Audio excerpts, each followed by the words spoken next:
Good morning, everybody. Welcome to the tranquil side of Florida. This is Real Estate Matters, the voice of real estate in Flagler County and Palm Coast for more than 12 years. I'm Toby Tobin. I'm the publisher of real estate news website gotoby.com. I'm a Florida licensed realtor with Grand Living Realty, and I'm not joined today by co-host Anna Maria Long from the Home Builders Association. She's home sick with bronchitis, so say a prayer for Anna Maria. But I do have two great guests today. I've got Tally DeJesus, president of Florida Green Building Construction, and Mary Vasilevsky, vice president of Green Construction, and she's vice president of construction management. Welcome. It's your first time on the show. Thank you so much. Yeah, thanks for having us. Yeah. I want to thank a little shout out to our sponsors, the Home Builders Association, number one. Then number two, Hemet Community Church, the little church in the woods on A1A just north of the toll bridge, where you can find me Sunday mornings at the 11 o'clock service. If you'd like to try the church out, but you don't want to see me, come to the 9 o'clock. It's a really neat little traditional non-denominational church that does not have a band. It has a traditional choir. So briefly, I'll talk about some August month-to-date statistics, but we're recording this on the 21st, so pretty much half of the month has yet to be exposed for sales, but we're basically running about the same pace that we've been running for the last several months, which is ahead of the year before. So same old. Median prices are holding steady, but that's not a good measure because the real values have gone down. But the values are being hidden by things like builders buying down mortgage interest rates, by builders throwing in screen enclosures, upgraded landscaping, upgraded cabinets, upgraded flooring, contributions towards closing. So the deed may say that the house sold for $375, but when you make deductions for all of those giveaways, it could be $325.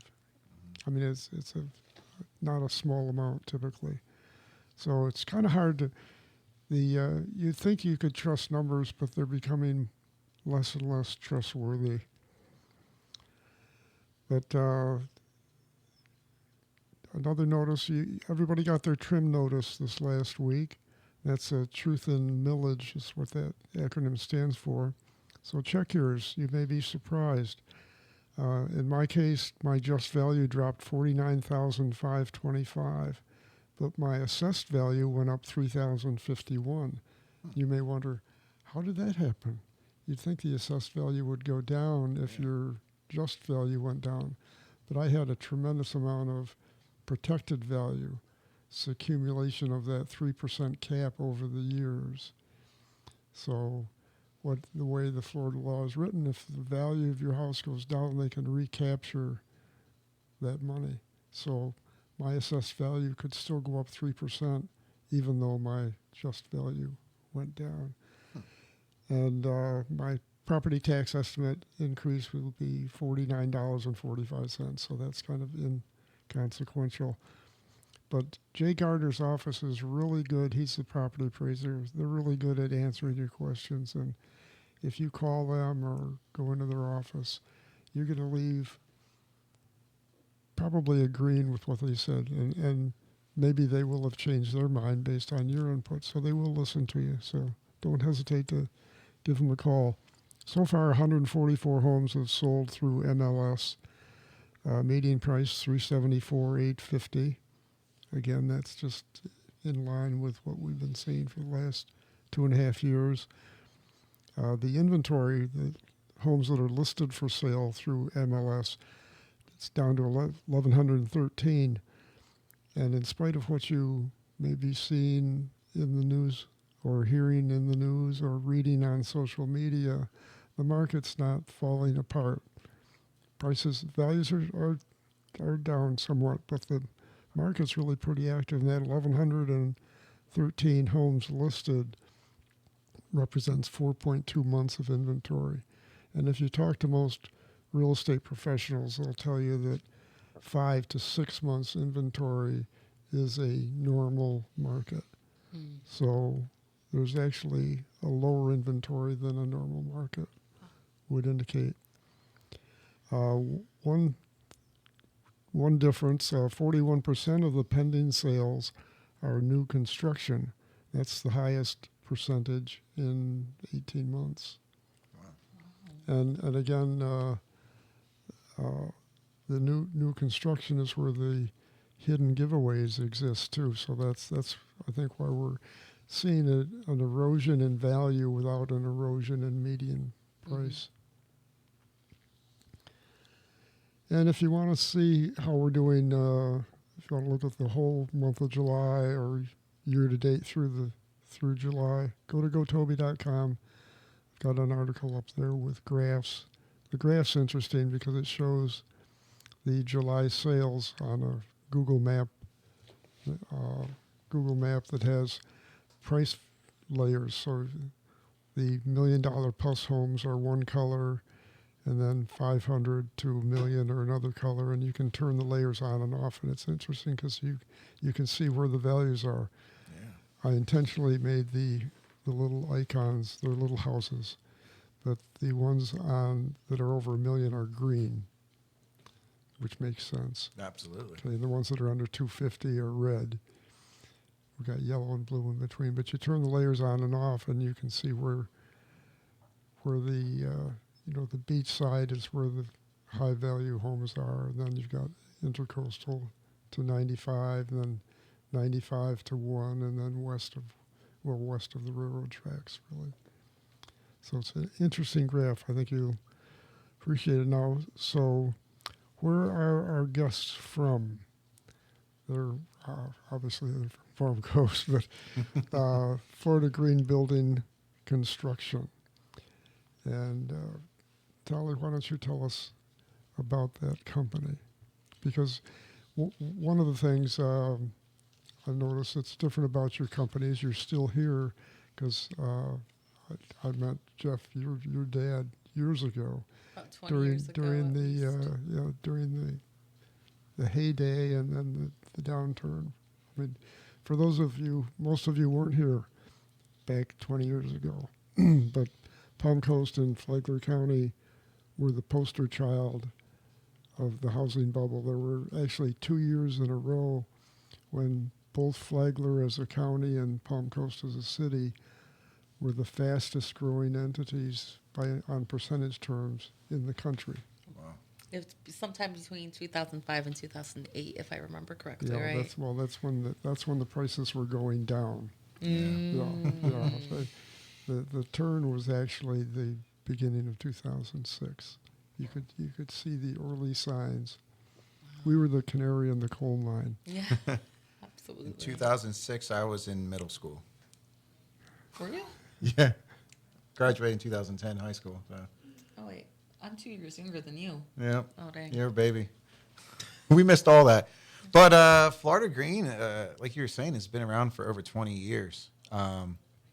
It's been an established construction company that has pushed the bounds of green building and high quality craftsmanship, and it's always stood out. And about 2 years ago, I met Mary and Jeff and joined the team, became the GC, and we've been running and gunning these last 2 years. That's good. There's some also good companies that didn't make it through the downturn, and not really through any fault of their own. I was living in Grand Haven at the time, and I had built a couple of rental homes in Grand Haven, taking advantage of the bubble, thinking it was going to go on forever, and really quality builder who didn't make it out of the downturn because he had one of the little subsections in Grand Haven where he was building patio homes, around 2,000 square foot patio homes, but with barrel tiled roofs. And he got stuck waiting for months and months and months for tile. And he had about 20 or 25 homes already built up to the point where they're waiting for the roof. Goodness. And so you've got all the carrying costs and everything. Just killed them. Yeah, It's too bad. Yeah, sometimes those delays, there's only so much money and so much time you can wait before having to move on to the next stage of the project. And yeah, that's really unfortunate. Yeah, it's too bad. But Absolutely. And during COVID, that was a nightmare for a lot of custom builders. I've heard a lot of folks say like builders made it out like bandits during COVID, but I mean, I can't speak for mass produced builders, but for custom builders, it was hard because we were locked in to fixed cost contracts. So prices of lumber went up 300%. Custom windows, doors, things that people ordered months ago were on hold for 9 months at a time, 6 months at a time. And what do you do with that? So, I mean, what some people don't understand is that every day that construction's delayed, builders lose money. yeah, and there's the risk gets extended too because you've got weather issues, vandalism issues, theft issues. Absolutely.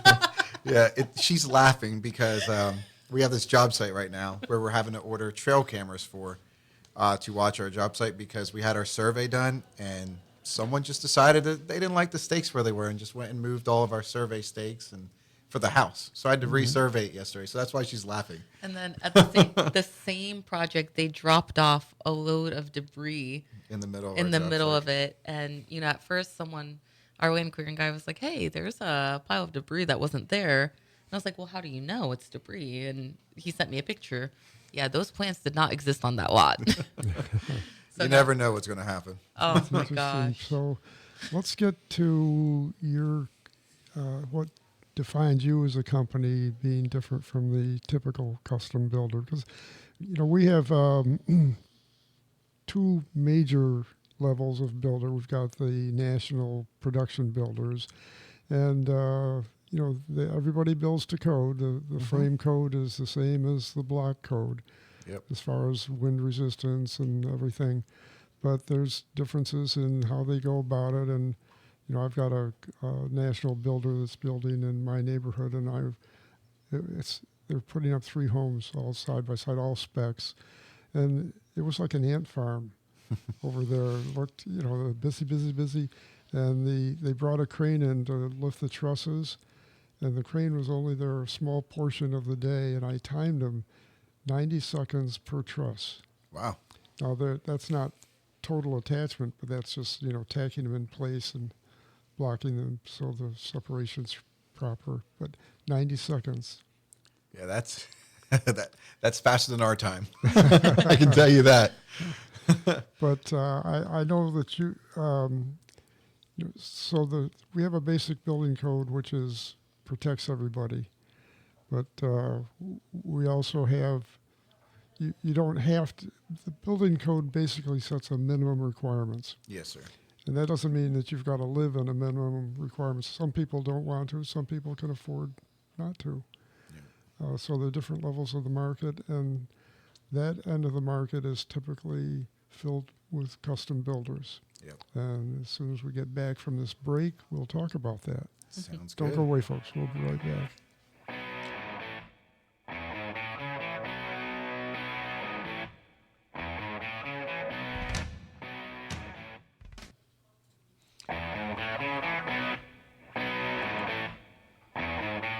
Well, welcome back, everybody. Thanks for staying with us. This is the second half of Real Estate Matters. We have Tally and Mary here from Green Homes. It's got Florida Green Building Construction. Okay. Yeah, it's a mouthful, that's for sure. It's a mindful, too. And just before the break, we were asking the question, what makes you different? And their focus is on a different methodology of building. And my last comment before the break was that the building code is good. It means we're all going to be generally safe in a rugged environment, but it's only a meets minimum requirements code. Mm-hmm. Some people want to go well beyond that code, and I think that's a niche market that you're focusing on. Absolutely. And Mary can really So Mary has a background in environmental sciences, so she loves this stuff. So I'm gonna just let her answer this question. And Tally is the builder, so I'll keep it brief. But there's a couple of things that make us different. And, when you're talking about building beyond code, what we're talking about is building for the continued lifespan and health of the individual. A lot of people don't know that there is such a thing as indoor air quality that impacts the way we breathe. And it's not just moisture content. For example, whether we're building with concrete block or ICF, which I'll let Tally take over that, when we build a house and when we go through the green certification process, the certified green certification process, we have independent reviewers reviewing our plans and our engineering and making sure that the home is built for the highest level of efficiency as possible. So even when we build the home, we put in the ducts, we seal them right away. Yep. That's one of the biggest things that impacts the future livelihood of your home. People move into homes with the ducts being exposed for 3 to 8 months or however. You have mold, you have moisture, you have, the hot and cool weather, you have construction debris, Yep. and people who are affected from, it's called sick building syndrome. They don't even realize that that's impacting their health. So they move into a new home and automatically, they already have been set up to fail, especially those who are of health minded. On top of that, when we build the house, we completely seal the trusses to the walls. So a lot of these things are actually easy techniques. So you seal the trusses to the walls. That way there's no ventilation. There's not moisture leaks and other things that can get in between that space. Like squirrels and bats. No, that too. Squirrels, bats, rats that chew through the soffits. And on top of that, you can create a controlled mechanical ventilation process because a lot of traditional building construction ventilation relies on the gaps between your trusses and your walls when you open and close your windows and doors. It's an uncontrolled ventilation process. Yep. So you really don't know how much moisture is getting let in, bugs, termites, anything that Florida has. Any environmental impacts, even we're having the fires that are happening in the Northwest. That smoke that travels, it makes it our way because of the Gulf Streams and all these different air patterns, environmental patterns. So that stuff can affect us. When you don't have a sealed home, you're breathing that in. Right. Well, And then last week we had as our guest the developer of the promenade in town center, and they use ICF construction as well as you do. But tell people what ICF stands for and what it really is. I've got I made some notes: concrete, steel reinforced, insulation, air barrier, vapor barrier, furring strips. Yeah. What's that all about compared to a standard block build or frame build? Yeah, absolutely. So ICF stands for insulated concrete form. So essentially, we build our houses out of styrofoam. No, not really. That's the first step. What we do is we put up styrofoam forms that are 2 inches on each side. So we automatically have a radiant barrier. We then apply our rebar every 8 inches. I can't remember how many 8 inches. It's every 8 inches, yeah.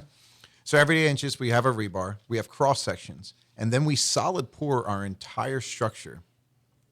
So we don't. It's not block where we're trying to fill voids and all this stuff. We solid pour our entire wall, so it's a one seamless structure. So it's extremely resistant to impact, to moisture, to hurricane. I like guns, right? I mean, I'm a former cop, right? It's bullet resistant.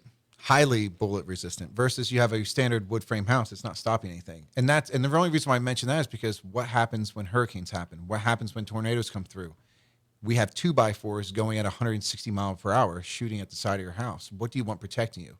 Solid concrete is the best option. That's reinforced by the rebar every 8 inches. It's not rebar every so often through the block. It's solid poured, fully reinforced, cross members. It's the best product possible. The promenade was using the same technique to build their interior walls. Do you do the same? So when it comes to residential structures, we don't do it on the interior walls because the exterior is what protects the inside. Now we can do that, especially when we're doing Larger homes. larger homes or safe rooms or multifamily. exactly. Yes. Yep, Yes. exactly. One of the great things about the promenade is these are condos, and a lot of people when they live in condos, they think of a lower quality of life, the noise. These ICF is extremely sound suppressant. Yeah, I toured Promenade a couple of weeks ago. You don't hear the outside. You don't hear the noise. You don't hear the No. construction, even that it's happening right outside the building. You don't even hear the construction inside those condos. It's amazing. One of the things that I love about it, so the expanded polystyrene, Tally loves to call it styrofoam to get on my I know nerves. she gets it makes her mad. But it's expanded polystyrene is an inorganic material. So if it gets wet, mold will not survive on it for long because mold needs organic matter, moisture. Pretty much the moisture evaporates very quickly, and the polystyrene is an inert substance, so it doesn't off gas. So for people saying like, "Oh, this is, an inorganic material. This is styrofoam. It's whatever." I have a lot of off-gassing at my place, No, yeah, especially after Taco Bell. yeah. Well, man, don't eat that lettuce right now. I'll tell you what. I was thinking burritos, Hey, right? off-gassing. Those beans. Mm. Yeah, and it's such a superior product, and it increases your family's health, and that's the biggest thing. Not only is this a safer building, it's a stronger building, it's a more secure building, but It's it is cheaper- good for your it's health. cheaper to own. It's cheaper to own in the long term. Exactly. Yeah, over time. Yeah. Energy costs, insurance costs. Exactly. And that's something that it's one of those things that people talk about all the time. Is affordable housing, but I briefly talked to you about this before the show. What is affordable housing? Is it affordable when you buy it, or is it affordable to maintain it and live in it? If it's cheaper to live in it over time, your energy bill. I mean, everyone in Palm Coast pays too much. We all know that, right? Between energy and water and all that good stuff. But if your energy bill can be reduced by 50%, your savings are going to pay for the additional costs. For instance, the average home in Palm Coast has a 5-ton unit, just an average standard build construction. Because of the energy. You're talking about air conditioning. Yes, sir. Yeah. 5-ton Our air. listeners aren't all contractors. Sorry. Yeah, but let's say the average home is a 5-ton air conditioning unit. I mean, just say an average. I'm throwing out. Our homes typically have a 2 to 3-ton unit because our energy efficiency is so high, which means we're having smaller units, cooling at a better quality and a better efficiency with less energy use. It's a win-win-win. And when you break your unit in a couple of years, it's a lot cheaper to replace. Good. Well, there's some. We're still building homes the same way we did 100 years ago in many ways. Yeah. We've automated trusses are built off site. Kitchen cabinets are built off site. Doors come pre-hung. Windows come pre-hung now. But other than that, it's still on-site construction. This method is probably not a lot faster, although it might be a little. I could see where you could pick up a little bit of time. Yep. But there are other alternative methods of construction that are kind of competing, like 3D printing of homes, and I think that's almost more of a fad. Yeah. I don't think people are going to fall in love with that rough exterior, and it doesn't do anything to reduce the cost. I don't see in interior walls in construction, but there's the engineered panels Yeah. that have a similar advantage to your ICF construction.